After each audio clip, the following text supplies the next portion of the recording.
जय श्रीमन्नारायण जय श्रीमन्नारायण जय श्रीमन्नारायण। पानी की उत्पत्ति की कथा। सत्यभामा ने पूछा, आप सभी काल में व्यापक और सभी काल आपके आगे समान हैं, फिर यह कार्तिक मास ही सब मासों में श्रेष्ठ क्यों है? सब तिथियों में एकादशी और सब मासों में कार्तिक मास को ही आप अपना प्रिय क्यों बतलाते हैं? हे स्वामी, इसका कारण कहिए। भगवान श्री कृष्ण बोले कि हे प्रिय, तुमने मुझसे बहुत अच्छी बात पूछी है, सुनो मैं उसको इसका कारण बतलाता हूँ, आप ध्यान पूर्वक सुनो। इसी प्रकार एक बार महाराज बेन के पुत्र राजा पृथु ने प्रश्न के उत्तर में देवर्षि नारद से प्रश्न किया था और श्री नारद जी ने उसे कार्तिक मास की महिमा बतलाई थी। राजा पृथु के प्रश्न के उत्तर में देवर्षि नारद ने कहा था, हे राजन, एक समय शंख नामक एक राक्षस बड़ा बलवान और अत्याचारी हो गुजरा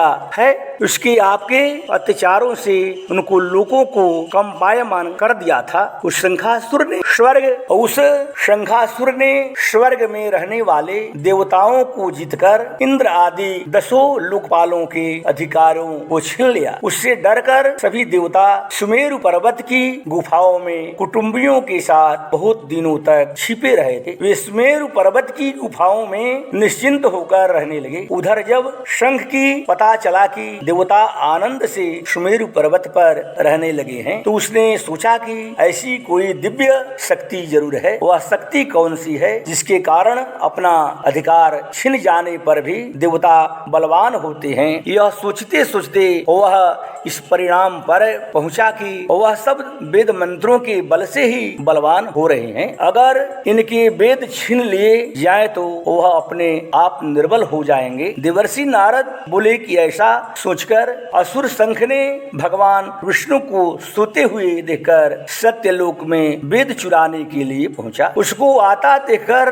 भगवान विष्णु ने उसकी नियत भाप कर उसके डर के मारे बीज मंत्रों के साथ समुद्र के जल में छिप गए। शंख भी वेद मंत्रों तथा बीज मंत्रों को ढूंढता हुआ समुद्र में प्रविष्ट हो गया, लेकिन न तो उसको वेद मंत्र मिले और न बीज मंत्र ही। जब शंख समुद्र से निराश होकर वापस लौटा तो उस समय श्री ब्रह्मा जी पूजा की सामग्री लेकर सब देवताओं के साथ भगवान विष्णु की शरण में पहुँचे और भगवान को गहरी नींद से जगाने के लिए गाने बजाने लगे और धूप गंध आदि से बार बार उनका पूजन करने लगे। धूप दीप नैवेद्य आदि अर्पण करने पर भगवान की निद्रा भंग हुई और वह वेद देवताओं सहित श्री ब्रह्मा जी को अपनी पूजा करते देखकर बहुत प्रसन्न हुए और उनसे कहा, मैं आप लोगों के इस कीर्तन और मंगला शरण से अतीव प्रसन्न हूँ। आप अपना अभिष्ट वर मांगिए, मैं अवश्य प्रदान करूँगा। जो मनुष्य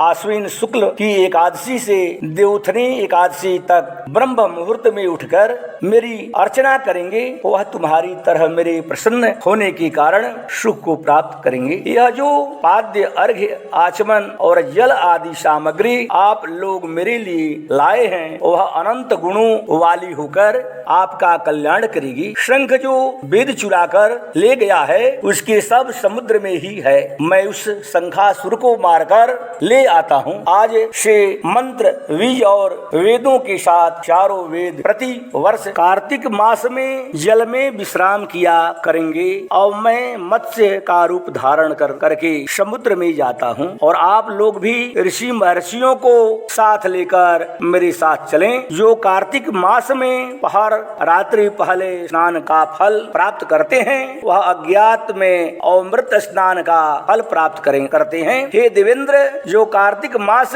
में व्रत करते हैं उन्हें सब प्रकार से धन पुत्र पुत्री आदि देते रहना, मुझे सब आपत्तियों से बचाते रहना। हे धनपति कुबेर, मेरी आज्ञा अनुसार तुम उनका धन धान्य बढ़ाते रहना, क्योंकि इस प्रकार का आचरण करने वाला प्राणी मेरा रूप धारण करके जीवन मुक्त हो जाता है। जन्म से लेकर मरण पर्यंत जिसने विधि पूर्वक यह उत्तम व्रत का कर लिया है, वह आप लोगों का भी पूजनीय है। आप लोगों ने मुझे कार्तिक शुक्ला एकादशी तिथि को जगाया है, इसलिए यह एकादशी मान्य है और मुझको प्रिय है। हे देवताओं, यह दोनों का व्रत नियम पूर्वक करने से प्राणी मेरे समीप पहुँचे हैं। इन व्रत व्रतों के करने से जो फल मिलता है वह अन्य व्रतों से नहीं मिलता। इसलिए हर मनुष्य को सुखी और निरोग रहने के लिए कार्तिक महात्म्य और एकादशी कथा सुनते हुए उपयुक्त नियमों का पालन करना चाहिए। प्रेम से बोलो कृष्णचंद्र जी महाराज की जय।